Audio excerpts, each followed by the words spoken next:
सच बताइए, आपको इंग्लिश से डर लगता है या लोगों से? क्योंकि प्रॉब्लम लैंग्वेज नहीं होती, प्रॉब्लम होती है लोग क्या सोचेंगे।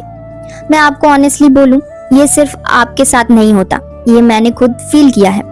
जब भी क्लास में टीचर क्वेश्चन पूछते थे और मुझे आंसर बिल्कुल क्लियर आता था, पर जैसे ही बोलने का टाइम आता था दिमाग में सिर्फ एक थॉट चलता था, अगर गलत बोल दिया तो क्या होगा।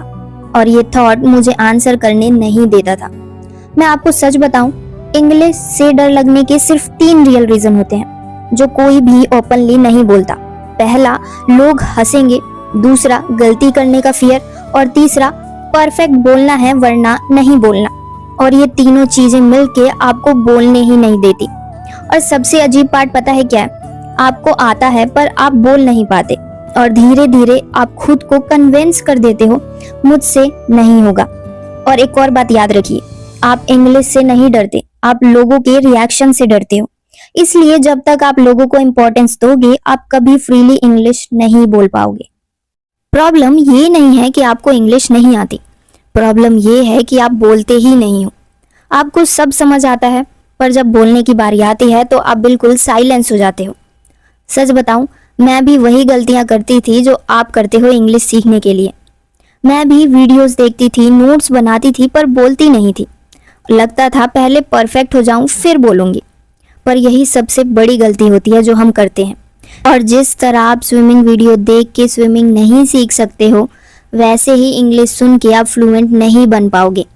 जब तक आप बोलना स्टार्ट नहीं करोगे, तब तक कुछ भी चेंज नहीं होगा। तो चलिए मैं आपको सिंपल रूल्स बताती हूँ जो सच में काम करते हैं। स्टेप नंबर 1 है, मिरर के सामने या फिर रूम में अकेले बैठिए और आपके दिमाग में जो आ रहा है वो बोलिए, पर इंग्लिश में। एग्जाम्पल, अपना डेली रूटीन या फिर जो आप काम कर रहे हो उसके बारे में बताइए। स्टेप नंबर 2, छोटे सेंटेंसेस बोलिए। जब आप छोटे सेंटेंसेस बोलते हो तो आप रुकते नहीं हो, और जब आप रुकते नहीं हो तभी फ्लुएंसी आती है। Step number 3, daily 10 minute rule. बस 10 मिनट डेली बोलना है। और याद रखो, एक भी दिन स्किप नहीं करना है, क्योंकि डेली प्रैक्टिस से ही फ्लुएंट बनोगे। स्टेप नंबर 4, गलतियों से डरिए मत। ग्रामर परफेक्ट नहीं होगी, पर फ्लुएंसी प्रैक्टिस से ही आएगी। पहले ऑकवर्ड लगेगा, खुद पे हंसी भी आएगी, पर धीरे धीरे आपके माइंड में वर्ड्स भी आने लगेंगे और कॉन्फिडेंस भी। और हाँ, एक और बात, जो लोग फ्लुएंट बोलते हैं वो परफेक्ट नहीं होते, वो बस रुकते नहीं हैं। और फ्लुएंसी परफेक्ट होने से नहीं आती, रोज बोलने से आती है।